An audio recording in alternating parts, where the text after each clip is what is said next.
आखिर कौन थी वो 101 साल की वो बुजुर्ग महिला जिसे पद्म पुरस्कार लेते देख स्वयं प्रधानमंत्री मोदी की आंखें भी नम हो गईं और सीना गर्व से चौड़ा हो गया।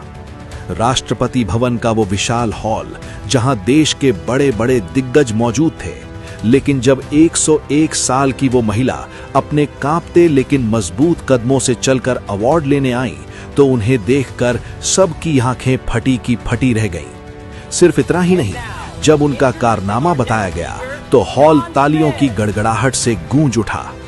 लेकिन वहीं एक सवाल सबकी जुबान पर था कि आखिर कभी हिंदुस्तान की जमीन पर पैर ना रखने वाली उस विदेशी महिला ने ऐसा क्या कर दिया कि भारत सरकार उन्हें बुलाकर इतना बड़ा सम्मान दे रही थी। लेकिन असली सस्पेंस ये नहीं है कि वो 101 साल की हैं। असली सस्पेंस तो ये है कि जिस उम्र में लोग बिस्तर पकड़ लेते हैं, उस उम्र में वो एक ऐसा चमत्कार कर रही हैं जो हम सोच भी नहीं सकते। आज जब हम भारतीय अपनी ही जड़ों को भूलते जा रहे हैं, तब 7 समंदर पार बैठी वो महिला हमारी संस्कृति और हमारे ज्ञान के सहारे हजारों लोगों की जिंदगी बचा रही हैं। आखिर क्या है वो राज जिसने मोदी जी को भी भावुक कर दिया? जानिए इस वीडियो में। तो चलिए चलते हैं उस ऐतिहासिक पल में। साल 2024, राष्ट्रपति भवन, नई दिल्ली। उस विशाल हॉल में सुई गिरने जितनी शांति, पिन ड्रॉप साइलेंस थी। तभी एंकर ने एक नाम पुकारा, शार्लेट चॉपिन, फ्रांस। तभी एक परछाई उभरी, हरे रंग की साड़ी, चेहरे पर 100 साल का अनुभव और आंखों में एक तपस्विनी की चमक। जब वो रेड कारपेट पर चल रही थीं, तो वो दुनिया को दिखा रही थीं कि इच्छा शक्ति क्या होती है। हॉल में बैठी युवा हस्तियां भी शर्मिंदा थीं, क्योंकि जिस उम्र में हम लाठी ढूंढते हैं, ये माता किसी शेरनी की तरह चल रही थी। जब वो राष्ट्रपति द्रौपदी मुर्मू के पास पहुंची तो पूरा हॉल तालियों से गूंज उठा। लेकिन वहां बैठे बहुत कम लोग जानते थे कि ये शार्लेट की जिंदगी की पहली भारत यात्रा थी। लेकिन दोस्तों, भारत सरकार ने उन्हें सम्मान सिर्फ उनकी उम्र देखकर नहीं दिया। सम्मान इसलिए मिला क्योंकि फ्रांस के एक छोटे से गांव में बैठकर उन्होंने एक छोटा भारत बसा रखा था। वो पिछले 40 सालों से वहां हजारों लोगों को मौत के मुंह से बाहर खींच रही हैं, किसी एलोपैथी दवा से नहीं, बल्कि भारत के प्राचीन ज्ञान से। मैं आपको उनकी क्लास की एक सच्ची घटना बताता हूं जो आपको हैरान कर देगी। एक बार उनके पास मारिया नाम की एक महिला आई। डॉक्टरों ने मारिया को जवाब दे दिया था। उन्हें रीढ़ की हड्डी की इतनी भयानक समस्या थी कि उनका चलना फिरना मुश्किल था। डॉक्टरों ने कहा था, अब सर्जरी के अलावा कोई रास्ता नहीं और उसमें भी जान का खतरा है। मारिया रोते हुए शार्लेट के पास आई। शार्लेट ने मारिया का हाथ थामकर कहा, डरो मत, भारत के ऋषियों ने हमें एक ऐसी संजीवनी दी है जो हर दर्द को मिटा सकती है। शार्लेट ने मारिया को धीरे धीरे भुजंगासन और प्राणायाम सिखाना शुरू किया। और दोस्तों, चमत्कार देखिए, जिस महिला को डॉक्टरों ने बिस्तर पर रहने को कहा था, 6 महीने बाद वही मारिया अपने पैरों पर दौड़ रही थी। जब मारिया ने शार्लेट का धन्यवाद किया तो शार्लेट ने एक ऐसी बात कही जो आपका दिल जीत लेगी। शार्लेट ने कहा, धन्यवाद मुझे मत दो, धन्यवाद भारत को दो, धन्यवाद भगवान शिव को दो, जिन्होंने दुनिया को योग दिया। शार्लेट सिर्फ योग नहीं सिखाती, वो फ्रांस के लोगों को शाकाहारी बनना सिखाती हैं। वो उन्हें हाथ मिलाकर हेलो बोलना नहीं, बल्कि हाथ जोड़कर नमस्ते करना सिखाती हैं। वो गर्व से कहती हैं, मैं शरीर से फ्रेंच हूं, लेकिन मेरी आत्मा भारतीय है। सोचिए, एक विदेशी महिला फ्रांस की गलियों में भारतीय संस्कृति का प्रचार कर रही थी, वो भी बिना किसी स्वार्थ के। लेकिन सवाल ये है कि फ्रांस की ये महिला इस रास्ते पर आई कैसे? ये सब शुरू हुआ 50 साल पहले। शार्लोट बचपन से योगी नहीं थी। वो एक आम फ्रांसीसी महिला थी जो एक ऑफिस में सेक्रेटरी का काम करती थी। जब वो 50 साल की हुई तो उनका शरीर जवाब देने लगा था। कमर में दर्द, जोड़ों में जकड़न और तनाव। डॉक्टर्स ने कहा, अब उम्र हो गई है, आराम करो। लेकिन शार्लोट के एक दोस्त ने उनसे कहा, शार्लोट, तुम भारत की प्राचीन विद्या योग क्यों नहीं अपनाती? शार्लोट पहले हंसी।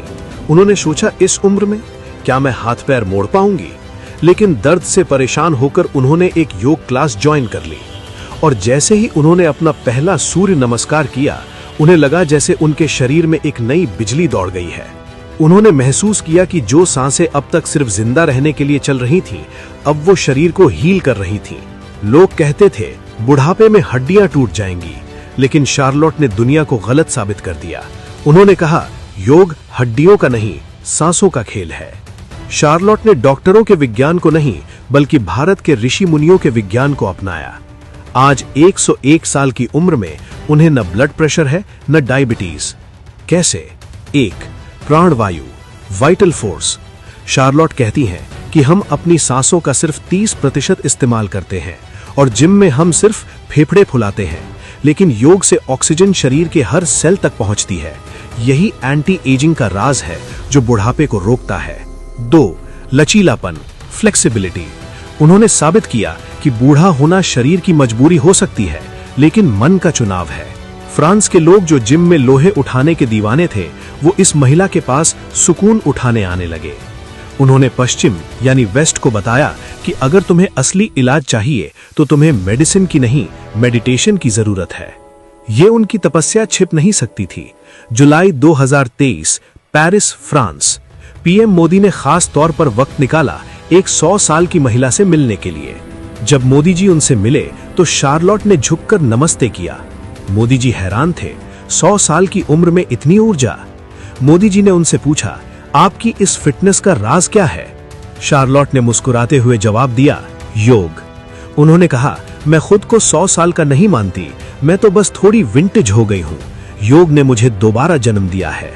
ये मुलाकात इतनी प्रभावशाली थी कि वापस आकर मोदी जी ने मन की बात में पूरी दुनिया को बताया, शार्लोट चॉपिन भारतीय संस्कृति की असली ब्रांड एम्बेसडर हैं। यही वो पल था जब भारत सरकार ने फैसला किया कि इस तपस्या का सम्मान होना चाहिए और उन्हें 2024 में पद्मश्री देने की घोषणा की गई। लेकिन दोस्तों, इस कहानी का सबसे भावुक पहलू अभी बाकी है। 101 साल की उम्र में जब लोग घर से बाहर निकलने में डरते हैं, शार्लोट ने भारत आने का फैसला किया। ये सिर्फ एक यात्रा नहीं थी, ये एक तीर्थ यात्रा थी। जब उन्होंने पहली बार भारत की धरती पर कदम रखा तो उनकी आंखों में आंसू थे। ये वो देश था जिसके ज्ञान ने उनकी जान बचाई थी। ये वो देश था जिसे वो 50 सालों से अपने सपनों में जी रही थी। जब उन्होंने राष्ट्रपति मुर्मू के हाथों से पद्मश्री लिया तो वो माहौल देखिए। मोदी जी की आंखों में वो सम्मान साफ दिख रहा था, मानो वो कह रहे हों, आपने हम भारतीयों का सिर ऊंचा कर दिया। वो सम्मान सिर्फ शार्लोट का नहीं था, वो सम्मान था उस विश्वास का जो दुनिया अब भारत पर कर रही है। भारत अब विश्व गुरु है जो दुनिया को जीने की कला सिखा रहा है। लेकिन दोस्तों, कड़वा सच ये है कि ये घटना हमारे गाल पर एक जोरदार तमाचा है। एक फ्रांसीसी महिला ने 50 साल बिना भारत देखे एकलव्य बनकर हमारी विद्या को पूजा, और हम भारत में पैदा होकर भी अपनी जड़ों को पिछड़ा कहकर काट रहे हैं। आज शार्लोट चॉपिन 101 साल की उम्र में सूर्य नमस्कार कर रही हैं और हमारे युवा 25 की उम्र में जिम के सप्लीमेंट्स फांक रहे हैं। हमें अपनी संस्कृति पर शर्म आती है और दुनिया उसी संस्कृति को सिर का ताज बना रही है। आज वो हमें बता रही हैं कि जागो।